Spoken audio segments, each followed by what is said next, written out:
Let's create some simple projectile motion questions. Let's start off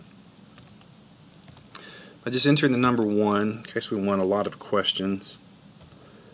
And we'll put a period here, and you'll see why later once we start concatenating the questions. And let's start thinking about what we want.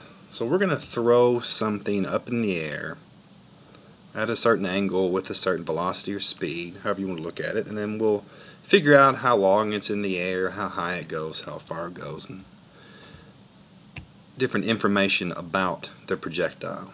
So let's start off. We're saying here's how fast it's going to go. We'll call it speed. You can call it velocity. Velocity is vector, speed scalar. Again, this is not about teaching you physics. This is about teaching you how to create questions. So we won't always have to be exactly perfect here. And this will be the angle. And we'll make the angle in degrees. So we're going to have random speeds and random angles.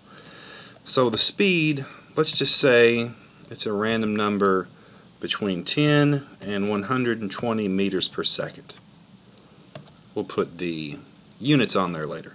The angle, let's say it's going to be a random number between 10 and 80. Since we don't want to go straight up, we don't want to go straight across because we are shooting it at an angle. This is simple, ground to ground type of projectile motion, so we have that. And then we'll call our angle theta. That's what I'll use. So let's go ahead and look and see what our vertical and horizontal components of velocity are. We'll call it velocity here. So the vertical component of velocity and the horizontal component of velocity. It'd be a lot easier if I was using subscripts here, v sub x and v sub y, but I'm not going to be able to type subscripts quickly on a video, so I'm not going to do that. So the vertical component of velocity is v sine theta. So if we look at v, what we called speed up here, velocity,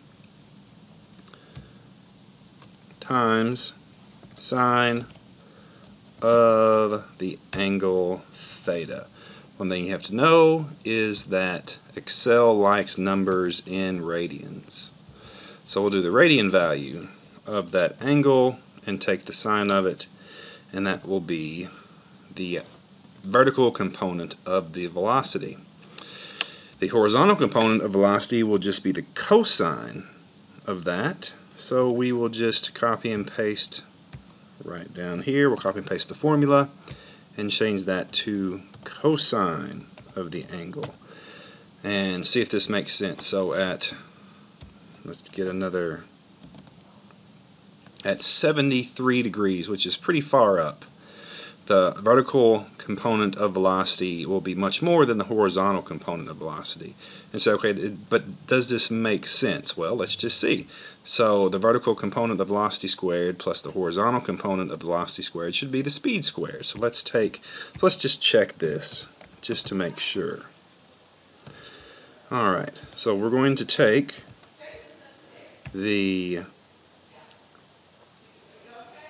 this squared, let's go back here. We're going to take equals the vertical component of the velocity squared plus the horizontal component of the velocity squared, and take the square root of that number. So we'll just do that right here. And if all works out, every time you get a new random number, the horizontal and vertical components of velocity will come out of it, but then when you put them out together, it will be the number we started with, so that's good. So now we have our speed and angle, we already have our vertical components and horizontal components of velocity, which makes it a lot easier once we start figuring out what we want. And what we want, let's put a little space here just to make everything easier. We're going to do, let's say, how long is it going to be in the air? So time in air. That's a good one to start off with. To ask a question of a student or someone you're trying to train. You might say, well, how far does it go? So the distance, total distance. And we say, okay, and what about what time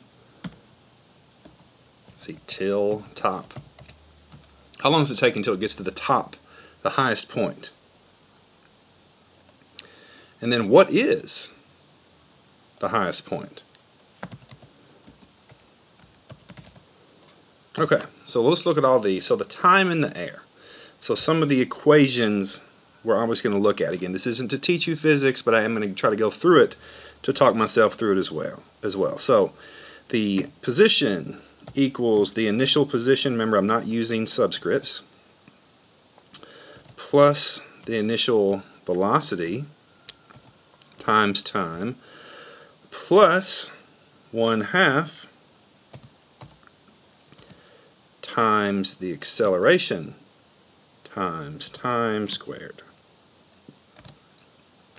So x equals x sub 0 plus v sub 0 t plus 1/2 at squared.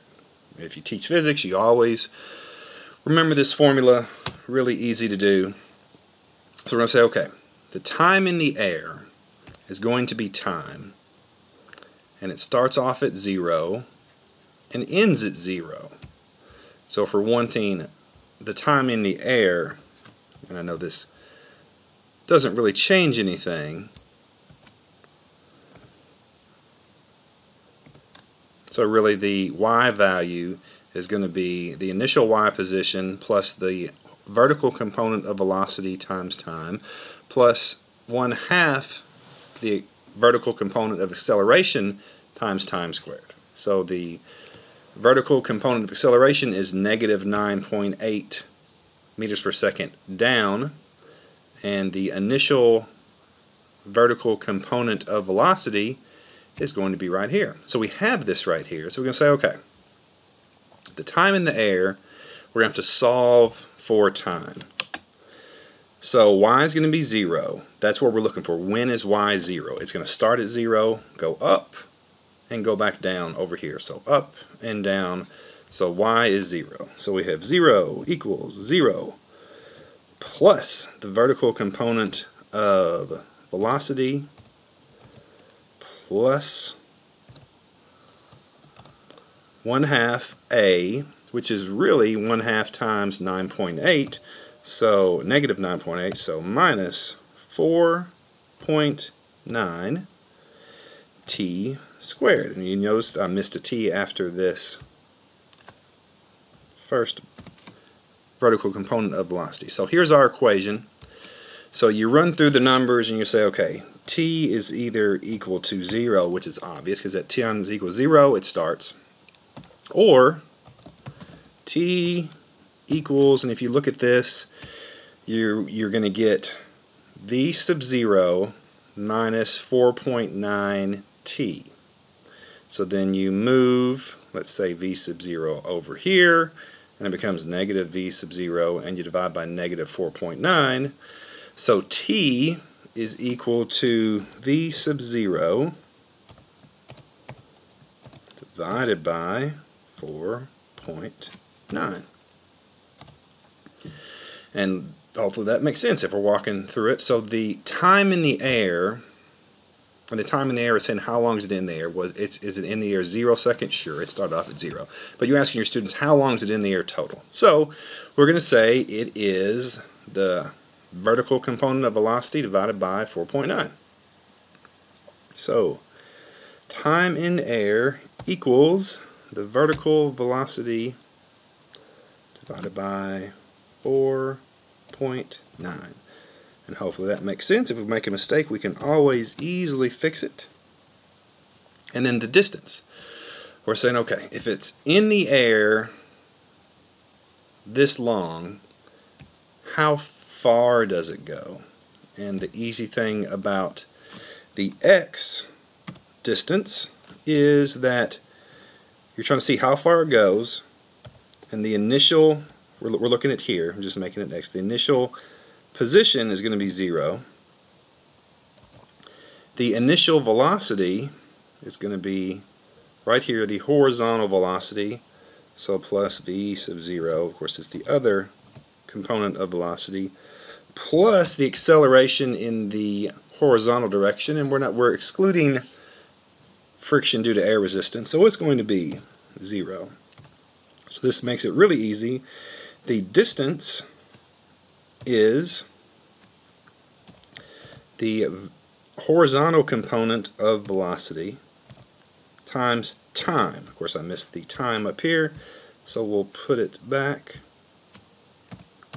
Okay, so now we're saying it's going to be the vertical component, the horizontal component of velocity times time. So the distance equals the horizontal component of velocity times the time in the air. And that's great, that'll work. And now time until the top. So how long will it be until it gets up here? So that'll be saying, okay, when is velocity equal to 0? So we know that velocity equals the initial velocity plus the acceleration times time.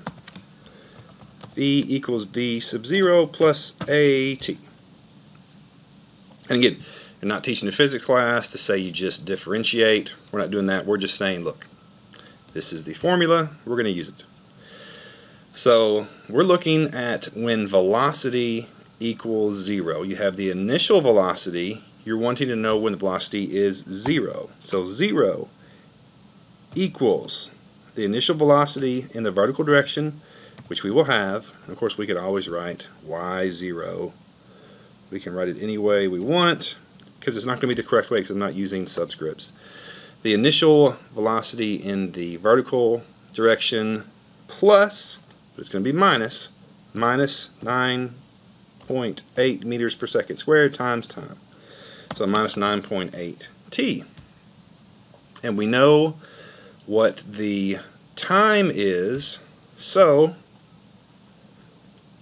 that's what we're solving for, to get time. So the time until the top, so t will be equal to, if we subtract the velocity and then divide by negative 9.8, negative and negative is going to be a positive, so the initial velocity divided by 9.8. So I think we can handle that.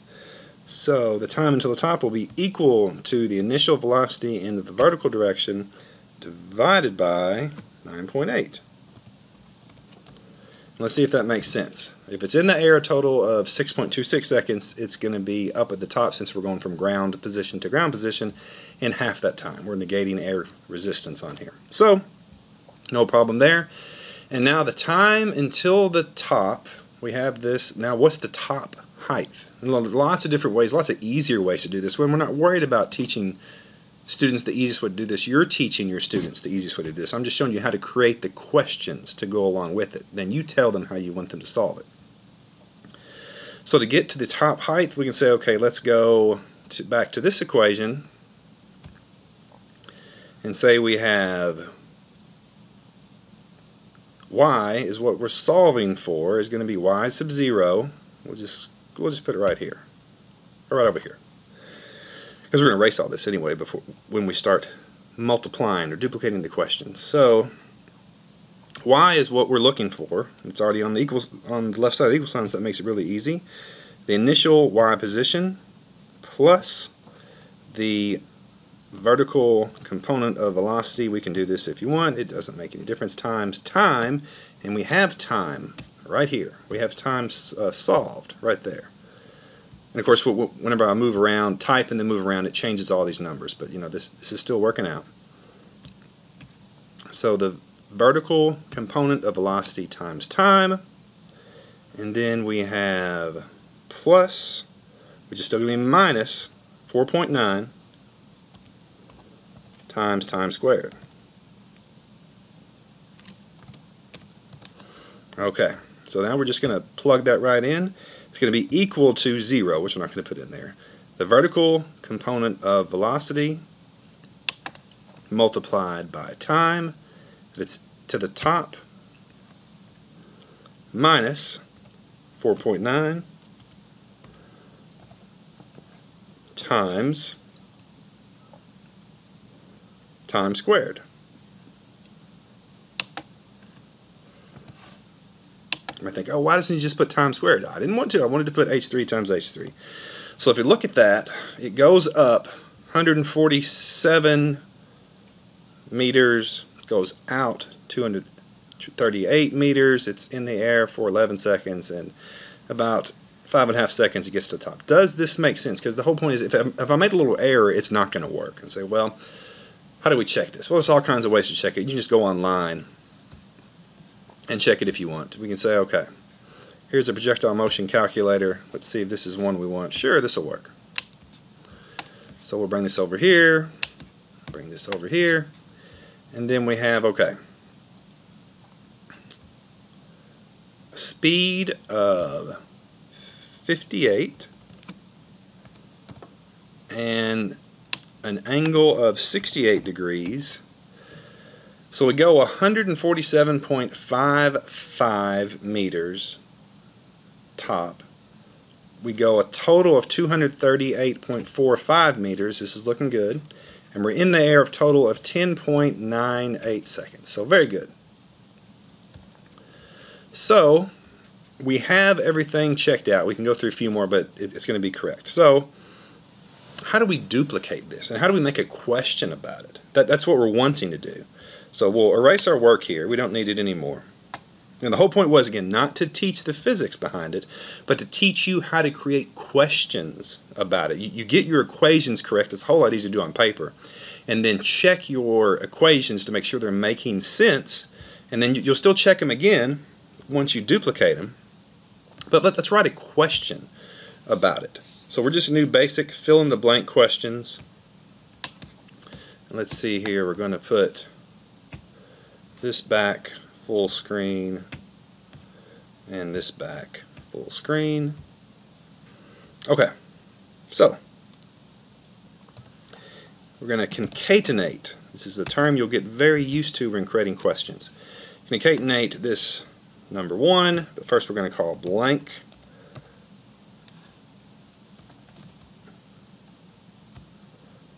That lets the generator know that we're going to make a fill-in-the-blank question. And now we'll do 1, then the period, and then a question. So let's make a question. If you throw a ball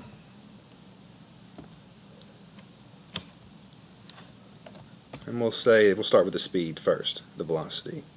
35 is in this case.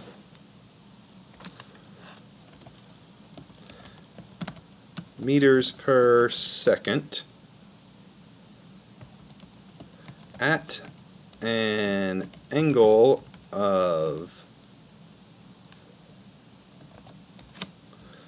61 degrees.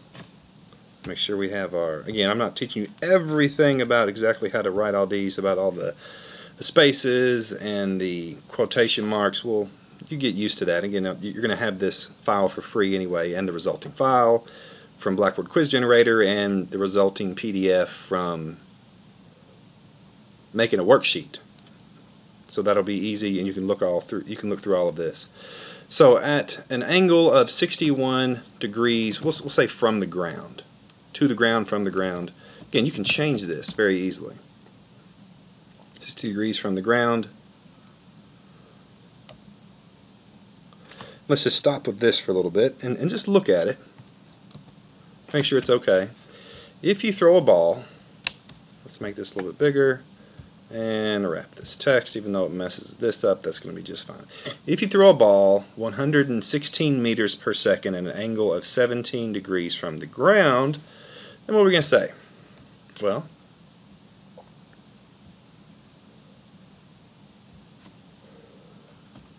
how long is it in the air? That's a good question to ask. How long is it in the air? Good question. And the answer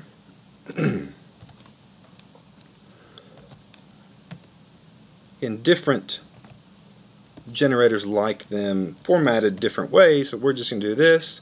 And the time in the air. Now, this is going to be fill in the blank.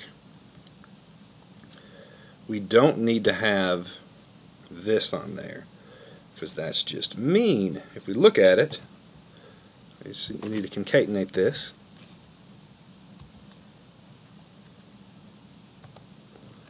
They don't need to type this in. That wouldn't be very nice at all. So what we want to do is round this.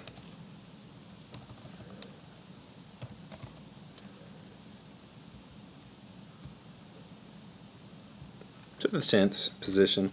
Don't need to get all crazy. And we'll do them all that way. So we'll just make this rounded to the tenths. Perfect. So this is how you start getting the questions. You say, okay, this looks good. Here's the answer. Are we sure that it's going to be formatted correctly, though? Because I don't want to go through all this trouble and put it in like a quiz generator. And this I use Blackboard Quiz Generator. So let's make sure that this fill-in-the-blank question we're going to use is formatted the right way. So with fill-in-the-blank, start with blank, 1, period.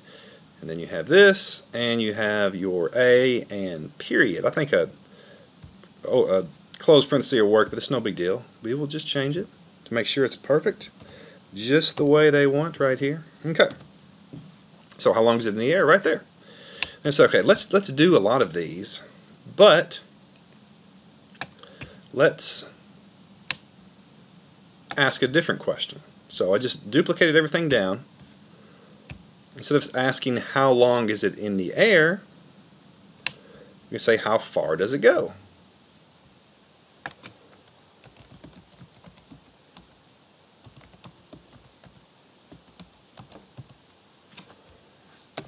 Very good. And again, if you're asking for it in rounded to tenths, you either need to tell it to them in each question, or you need to tell it to them before they start the test. And this is just fine putting in each question. It's not going to hurt anything.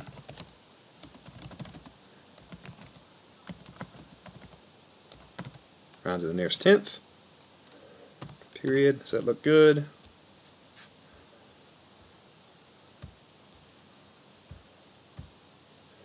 Round to the nearest tenth. If you throw a ball 13 meters per second at an angle of 65 degrees from the ground, how long is it in the air? Round to the nearest tenth. If you throw a ball 21 meters per second at an angle of 77 degrees from the ground, how far does it go? Now hold on here, we can't choose. We just made a duplicate. We duplicated it right here. It goes this far. So it doesn't need to be I6. It needs to be I7. Right there. So that's how far it goes. That's the distance. And of course we can still put round to the nearest tenth. We can even copy it from here and put it in this formula. Put space there. Alright, let's see where we're at now. If you throw a ball 51 meters per second at an angle of 60 degrees from the ground, how far does it go? Round to the nearest tenth. It's going to be 229.9 meters per second. And of course, if you want them to put meters per second on there, you can always give them an alternate answer. Again, the best way to do this is to let them know exactly the format you want. But this will be fine to let them write meters per second.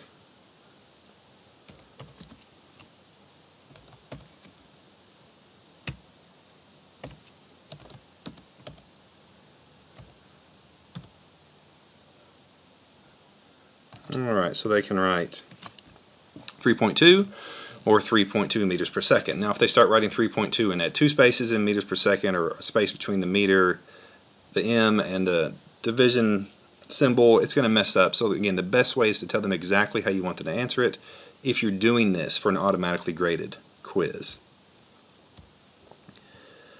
Same thing here, we can copy this if we want to. Paste it down there and change the I6 to an I7, and it'll be exactly the same. But of course it needs to be meters and not meters per second. And then you just have them put meters on there. Again, you can go overkill with what you're wanting.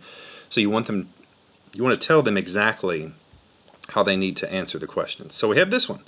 And let's ask 2 more questions. So let's drop down. We've done 5, 10, we'll go 15, 20 to make 4 questions total. Again, you're going through all this work to make 4 questions? No. I'm going through all this work to make as many questions as I want. So we've asked the time in the air, we've asked the distance. Now we can ask, if you throw a ball 56 meters per second at an angle of 19 degrees from the ground, how far until it reaches the top of its path? You can ask that in any way you want to. Or how long until it reaches its top height. You can say that. That'll work just fine. And it's not going to be in meters, it'll be in seconds, and it'll be 5.7 seconds. So we want I-13 instead of I-12. And we're going to make that seconds as well. So I-13 and seconds. And there we go. We have, that's in the air for 1.5 seconds. Okay, and the 4th question we have is, if you throw a ball 25 meters per second at an angle of 37 degrees from the ground, we're asking, how high will it get to? What is the top height it reaches? So how high does it go?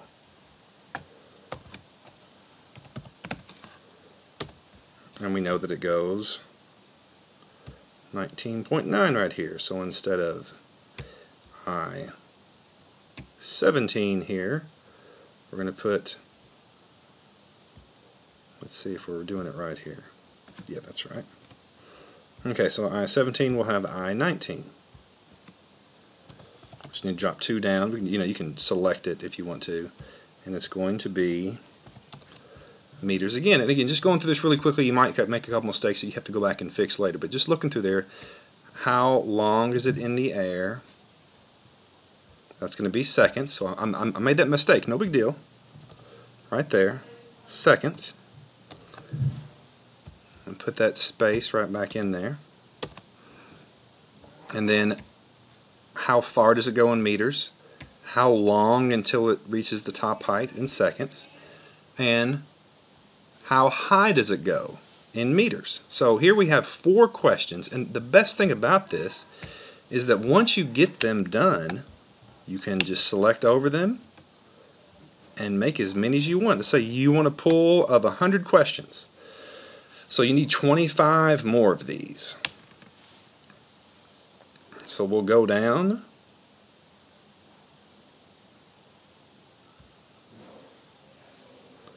And let's see if I don't think I did it right. So 90 questions, we'll just pull down a little bit more.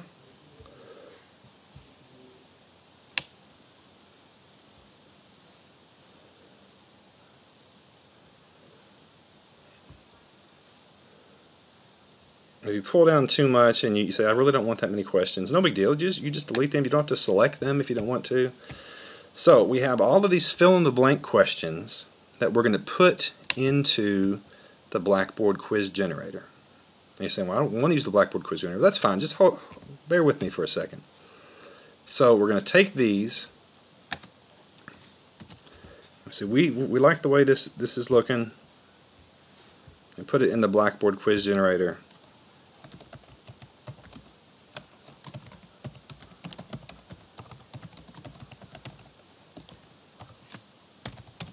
Okay. We'll just put it in there. It's got 100 questions. We'll create the quiz. It'll think a little bit, and hopefully it says you have 100 questions. If not, no worries. We'll just go fix the problem. But it should be just fine. It's going to think a little bit. So look, your test seemed to have 100 questions. Package is available here, so we will download it, and let's just load it right in Blackboard to say, okay, let's do something with it. Let's look and see how this test is going to look. So we're going to create a pool in Blackboard. We're going to import the pool. We're going to import that file we just made right in my downloads area. And it should be, let's see where it is. Blackboard zip. It's being a little finicky, but that's okay. We will find it. Right there. So we have this. We're going to submit it. It's going to think a little bit, and then we're going to have the pool imported into Blackboard. It should say we have 100 questions. It should tell us the title that we typed in there, and there it is. And then from there, let's just create a quick test. So let's put it into content here, and we'll just call it projectile motion.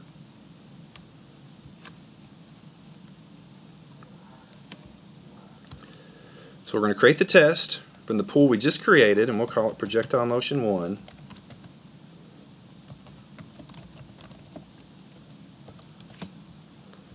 And hit submit, and we're going to create a test with those pool questions and just give a simple 10-question test. So all of the pool questions, we'll notice they're all fill in the blank. That's what we want. If we sort, forward and backward, then those are all fill in the blank. So we'll have that,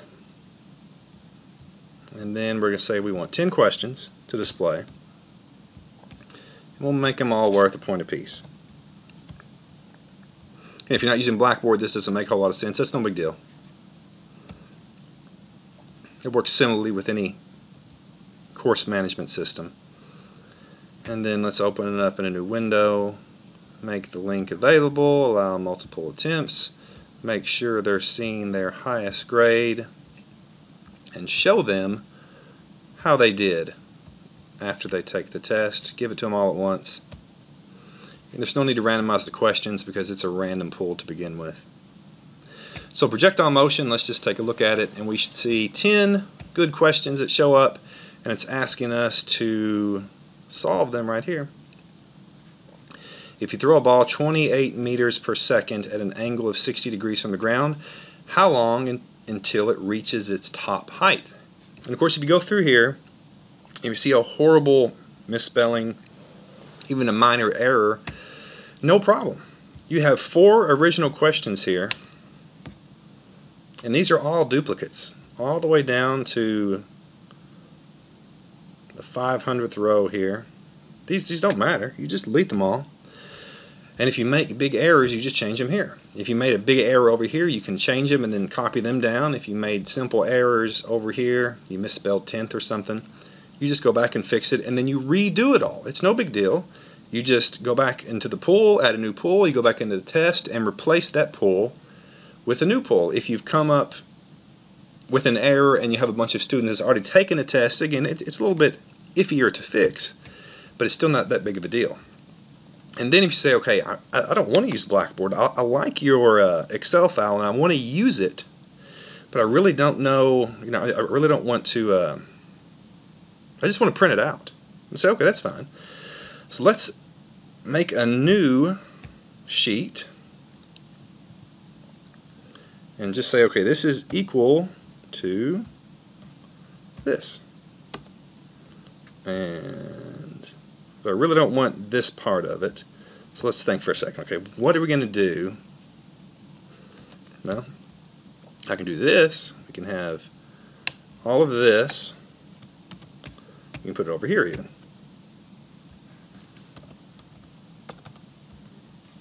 We can say, let's just make this exactly the same. Again, it's going to be exactly the same. Let's move it over a little bit.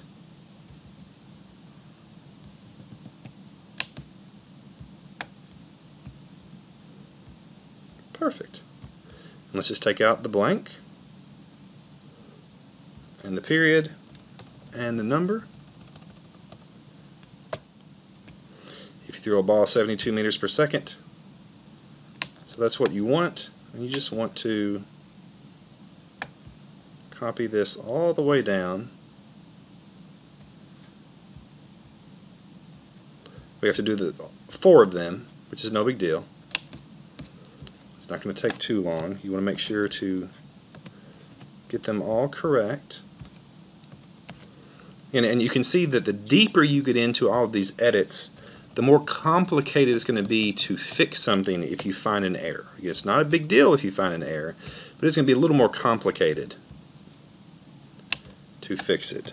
So if I were doing this in a live course, I would make sure to be very careful as I'm typing to double and triple check everything.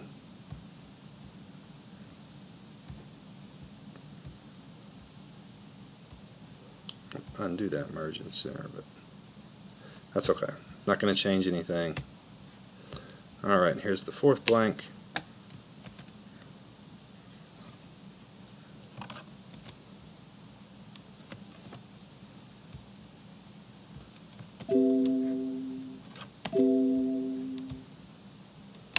So we're going to have this copied right over to here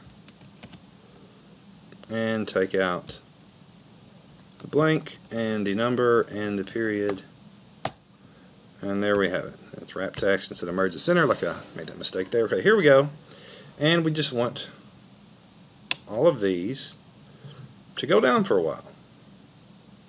So we want everything to go down for a while. So we have over here, we just want a lot of duplicate questions, and now we're not wanting to get them in Blackboard because we just created the quiz. We just want to get them on a worksheet. And the reason I'm doing this, you'll see it in a second. And you're never going to make anyone do 100 questions. But in case you just wanted to print off that many, just to have them for fun, and actually go down to 500, I did. Okay. Now when we do this, so this is this one, and you can go down to the 6th one, and you can just keep on going. Every 5 ones all the way down to 500. But here's what we did. We didn't remake a bunch of questions. Again, you can just make as many questions you want. All the work we did in just a few minutes, we were able to make 100 questions. We can make 1,000 questions, 1,000,000 questions if you wanted to. But I have these questions, and you could print them off, but you're going to have the answers right here. So you have the answer sheet as well. So if you wanted to print this and then print this, if you give this to someone and the whole point was to take these blanks off. I'm sorry. So instead of J, we should put K on there. I'm assuming that will, yep, take it right off. So take the blanks off all the way down to 500 again. Again, this is overkill. You never want to give someone 100 simple projectile motion problems. You would want to give them different ones. Again, this, if it's a physics class, you're wanting to test them on lots of things, but you want to let them do one certain problem at a time, or at least have a pool of one certain problem at a time to where you can test people. So here it is, and you can just print it, give it to them. And of course, this works very well if you're working with students, if you're working with children, and you don't want to give them, you don't need to have them have access to a computer. You can just give it to them. So what I'll do is I will put obviously this video on YouTube, and then I will put this file on YouTube, and I'll also put the question pool on YouTube, so you can have a link to that, and you can have these for yourself and make all the edits you want. I have one that started off here just to make sure I was doing okay, and then here is this other sheet where you can make your own questions from, and we can get a lot more complicated to where you're throwing it from different heights, and you're trying to maybe go over an obstacle. You can do different things. You can add air resistance if you're doing an upper level class that uses wind resistance. That's no big deal. You can do all of these things with it, but this makes it a whole lot easier to type out 100 questions. Would have taken you much longer to work through and do all of these questions than it did just to create one and then quickly make 4 from it and take those 4 and make 100. So good luck making your questions, and just let me know if you have any questions.